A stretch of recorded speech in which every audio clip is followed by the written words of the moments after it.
เพลงนี้เป็นเพลงแต่งเองครับผมตอนเวลาฝนตกครับผม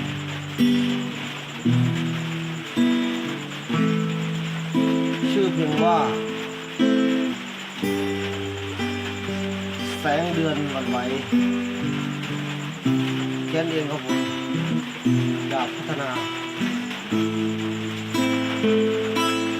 แสงเดือนแสงดาวแสงเดือนส่องรอยเลื่อนในคืนเดือนเงาชีวิตเลยคู่แสงดาวฝากเพลงให้สาวดาวเป็นคู่ยามเดือนส่องมากระทบปลายหน้าฟังหน้าเอ็นดูอยากบอกให้ดาวได้รู้ว่ามีน้องอยู่ในเดือนยามเดือนส่องมากระทบปลายหน้าอยากหาหลังเก่าวันนี้ไม่มีตัวเจ้าเดือนคงเหงารับหายอยากโบกวนน้องที่ฝั่งห้องสองเราเข้าใจบัดนี้มีเธอจากไปลาลับไล่หายกลับมาคิดถึง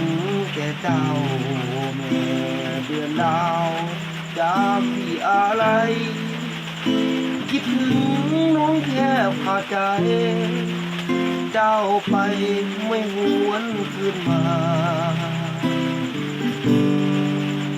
พี่ได้ดังเศร้าบอกว่าห่วงตัวเจ้านักหนาชีวิตก็ท่อมฝ่ายนารับลาไม่มีแสงเดือนวันไหว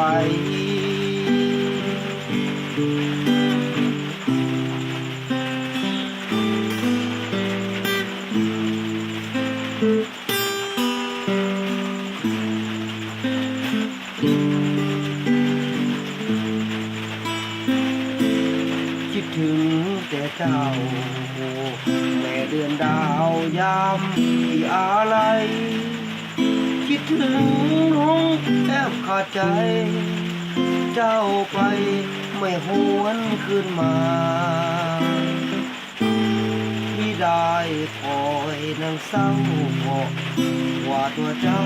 ไอ้ห่วงนักหนาชีวิตก็ท่อมปลายนาลับลาไม่มี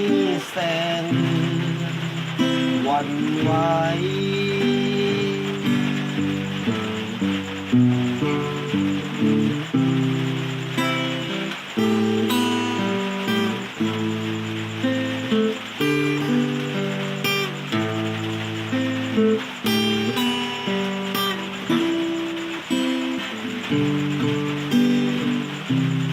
เป็นนี้ของผม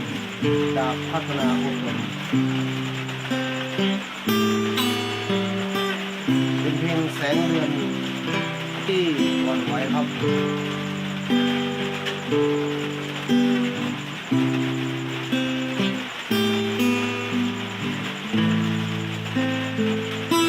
คิดถึงแต่เจ้าแม่เดือนดาวยามพี่อะไร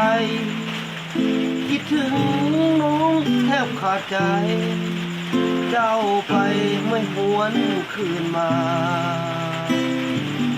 พี่ได้นั่งเศร้าบอกว่าตัวเจ้านักหนาชีวิตก็ทรมไปนาลับลาไม่มีแสงเดือน